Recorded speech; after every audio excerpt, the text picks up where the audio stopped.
Fat doesn't make us fat. Despite what mainstream nutritionists and doctors tell us, it's just not true.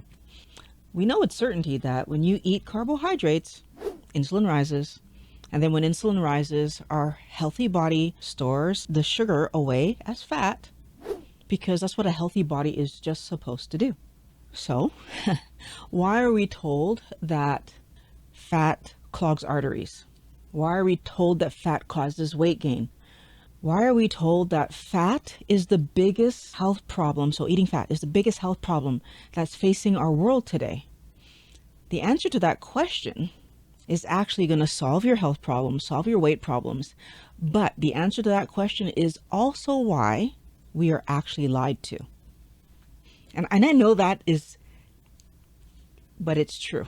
So for those of you meeting me for the first time, I'm not a doctor. I'm not a researcher. I'm a regular person. My name is Violet. And back in 2018, number one, I met the definition for obesity. And number two, I had a huge hip problem that came on quite quickly and totally immobilized me. Learning what I'm about to share with you helped me to lose 80 pounds, as you can see. I lost 80 pounds. And it helped me to solve my joint issues and all the other health issues that I had. So this story is going to start with James Caleb Jackson. Back in 1863, created the first cereal. Was not easy to eat. You needed to take the cereal and put milk on it and soak it overnight to be able to eat it the next day. So clearly not the stuff that we have in the grocery store today. The reason that that cereal was created was not because James thought it was the healthiest possible thing we could eat, though. The cereal apparently was created because James felt it would help curb men's lust and sexual appetite. So we need to start this situation off understanding that health was not the number one focus for this person and the food that they created. In 1900, the Kellogg family introduced the first cereal that had added sugar. And it wasn't until actually the end of World War II that even more sugar was added and the sales of cereal really started to take off. Now, the thing that I find the most interesting about the Kellogg family adding sugar to cereal is you actually look at like what happened, and especially when it really got like infused into the cereal, is that the marketing approach changed. And there was now a clear focus on children because the packaging was all cartoon characters and just, that's the beginning of sweetened corn and oats being marketed as healthy and focused on families as the healthy thing to eat. So now the question is, or at least for me anyways, the question that came to me was, what were families and people in general eating before cereal took over? So I had to do an internet search to figure this one out because I didn't know the answer to that. And from what I can tell by looking at the repeated answers that keep showing up, it seems like people with money were eating cold meats, beer, and cheese. I did some more searching and I found tea or coffee, fish, eggs, and bacon. I did some more searching and I found porridge, fish, eggs, and bacon. So I'm making the assumption that maybe different parts of the world had slightly different versions of this, but what I'm seeing is mostly proteins, and only in one of them am I finding porridge. It's just mostly proteins. Okay. But then it kind of occurred to me, like, is that what everybody, because the first one said people with money. So I searched what were poor people eating during that period of time. That was really hard to find. But I searched and I searched and I searched and I finally found, and I don't know how credible the source is, so I'm just going to say that right up front. I found something that said in the 1800s, poor people ate bread for breakfast, lunch, and supper, maybe supplemented with butter and cheese. So that doesn't sound very healthy, and I wasn't sure how anybody could survive eating just bread all the time. Although, I mean, think about our world today. But, so I kept going, I kept searching, and and I want to make sure I get this right, so I'm going to read it to you. What I found was poor people were eating the head and hooves of animals that the rich people were discarding. Very dangerous protein sources like poorly preserved eel, fish, or broxy. And broxy was actually an animal that died before the butcher could kill it. And so people with money knew not to eat that, so the poor people would get it. Basically, that told me that we understood the need for protein so much that we would risk our health to get it. Which is very different than the first thing I saw that said that they were just eating bread, which didn't make sense to me. Now I'm going to stop there because the other things that they said that people were eating were kind of gross, but all of it towards getting protein from animal sources. We knew, and we still knew up to, when was that? Like some of those things were coming at 1800, late 1800s, that we still knew that we needed animal protein to be healthy. So there's a part of me that looks at this and can see why cheap, tasty cereal that's being marketed as just as healthy as meat, I could see why people might be thinking this is an option. But I'm not going to blame cereal for all the problems that we're having today, because between 1863, when cereal was introduced, and 1955, when a huge event happened that changed everything, we introduced a lot of ultra-processed foods. The huge event that happened in 1955 was the American president, Eisenhower, had a heart attack. And Ansel Keys was determined to show the connection between what foods we eat and our health, and especially heart health. Ansel Keys, a bully who lied to his colleagues about how much data he had, and he was just a complete egomaniac. His heart was sort of in the right place. Like he wanted to make the world a better place, and he believed that diet was the answer. He didn't believe it was just bad luck. And, beyond Ansel Keys, you actually bring light to another kind of figure, the marketing executive that basically then worked with the American Heart Association. Ed Bernays, and he is the nephew of none other than Sigmund Freud, considered the father of psychology. He was fascinated with the concept of manipulating people based on their emotions. He pretty much invented the science of public relations. His client, which wasn't the American Heart Association, it was Procter & Gamble, who sold, Crisco made with cottonseed oil, and they sold liquid cottonseed oil and soy oil. And so what his genius is that he knew that the doctor is an authority figure, and in any group or organization, if you wave enough money around, some doctor is going to reach up and grab that dollar. And because that doctor will be, and then that doctor will become basically a tool for your company, because he will find a way, and this is what Keys did, to make your products appear palatable so that you can keep getting more money. And that's exactly what happened, because the American Heart Association continues to this day to get money from companies that sell vegetable oil. And what Ansel Keys did was, the hook was that vegetable oils lower cholesterol. And, that's why he was interested in it, because he was so convinced cholesterol was the problem.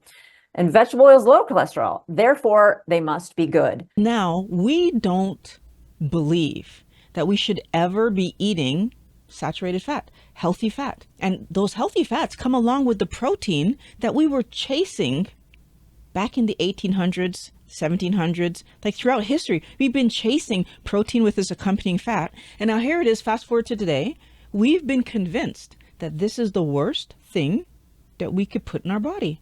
One of the interesting things that I found out from Georgia Ede is that actually the majority of fat in animals isn't even saturated. Dairy, very complicated. Dairy foods are the only animal foods that are very high in saturated fat. All other animal foods are low, relatively low in saturated fat. And that's why when they do clinical studies with looking at saturated fat, when they saturated animal fat, it's almost always dairy fat that they're using, because most animal fats are more unsaturated than saturated. Little known secret. Not that saturated fat is bad for you, because it's not. And that was really shocking to me when I found that out, because again, this story that we've been told about saturated fat being so bad for us and that we shouldn't be eating red meat or any meat with the accompanying fat, we should be doing only lean meats. This story has been told to us since I've been around, and it's not even true that most animal fats are saturated. So apparently, before this campaign against animal fats, everyone cooked with animal fats, and restaurants used animal fats. So when you were eating at home or out, the foods that you were eating were safe for you to eat. Today, we're using seed oils, which are highly inflammatory. Polyunsaturated fats, because they have two of those double bonds, that makes them very weak and prone to reacting with oxygen. And the fats that I was told were the healthy, heart healthy kind, you know, the corn oil, Mazola corn oil says heart healthy right on there. There are lots of polyunsaturated fats in there, and that went against the basic principle of chemistry that I'd learned. And that was the key. That basic principle of chemistry had to do with oxidation. And it meant that those oils would react with oxygen. And when polyunsaturates react with oxygen, they become toxins. They become a whole mess of what chemists call lipid oxidation products. And all of those LOPs are not designed by nature. Our body doesn't need them. And many of them are extremely toxic. Over 70 years, very few people in medicine have ever asked, wait a second, why? Who says? What if cholesterol isn't the cause of heart disease? How do they lower cholesterol? Oh, by the way, the answer is they lower cholesterol by oxidizing your lipoprotein particles, by basically burning them, and that will damage your arteries. And this is backed up by science. Many scientists have found the same thing, looking at the problem from different directions. But like I said earlier, food has been transformed in the last 200 years. And I found a doctor who just laid it out so beautifully. So we're told that these vegetable oils are heart healthy. In fact, the most prestigious nutrition institutions in the world, Harvard School of Public Health, Mayo Clinic's Nutrition Department, Tufts University Nutrition Department, American Heart Association, Cleveland Clinic, on and on, all tell us these highly polyunsaturated vegetable oils are heart healthy, right? In fact, it says right on the label, heart healthy. I'm here today to defend the hypothesis that these are the most dangerous products in our food supply, bar none. 12 years of scientific investigation and following the science leads me to this conclusion. You'll have to make up your own mind. In the 19th century, regarding heart disease, there was 8 papers in the entire century. 1912, James Herrick published the first known heart attack in the US. 1930s, coronary heart disease became the leading cause of death. It was virtually unknown 20 years earlier in 1910. 2010, 1 out of 3 people, approximately 32%, are dying of coronary heart disease in the US. And as you know, coronary heart disease is the leading cause of death worldwide. So the increase looks something like that red line right there. All right, how about cancer? So cancer deaths look something like this. This is a 62-fold increase in cancer deaths in 200 years. How about type 2 diabetes? 2016, we're at 13% prevalence of diabetes in the US. This is a 4,643-fold increase in diabetes in 126 years. If diabetes had doubled during this time frame, that would be statistically significant. It went up 4,643 fold. Okay, how about macular degeneration, the leading cause of irreversible vision loss and blindness in people over the age of 50 worldwide? Between 1851 and 1930, there was less than 50 cases of macular degeneration in all the world's literature. 2020, 196 million people affected with AMD. As of 2004, 14 million of those people were either blind and or severely visually impaired in both eyes, all right? So the increase looks something again like this red line right here. How about Alzheimer's and dementia? So the first known case published by Dr. Alzheimer himself, 1908. Where are we today? 2023, 55 million cases. How about obesity? In the United States, 1.2% of men age 18 to 80. By 1960, when we all thought we were lean and fit and healthy, obesity had risen 11-fold to 13%. So this trend continues, right? So obesity since the 19th century has risen 35-fold in 118 years. Why is this happening? Well, very simply, sugar increased 17-fold just between 1822 and 1999. Sugar is a nutrient-deficient food. 1866, the first seed oil was introduced in the United States, cottonseed oil. The U.S. had never seen a seed oil before that. 1880, we got refined white wheat flour, nutrient-deficient food. 1911, Procter & Gamble introduced good old Crisco, trans fats, right? That's processed food. That's it. That's really all it is today, too. It's those four things. 2009, 63% of the American diet made up of those four foods, and chronic diseases look something like this. Well, Ms. Ware, as much as I'm frustrated with Ancel Keys' desire to be famous, absolutely having him disregard his scientific integrity, and that I'm pissed that food companies prioritize profits over people, I'm actually just shocked that despite the fact that doctors and normal people like myself have come out and talked about the fact that food companies are absolutely manufacturing garbage to be absolutely addictive so that we get hooked on their poisonous, toxic foods, ruin our health, and make money from it. That we are talking about this, and yet people are either absolutely ignoring what the doctors and normal people like myself are saying,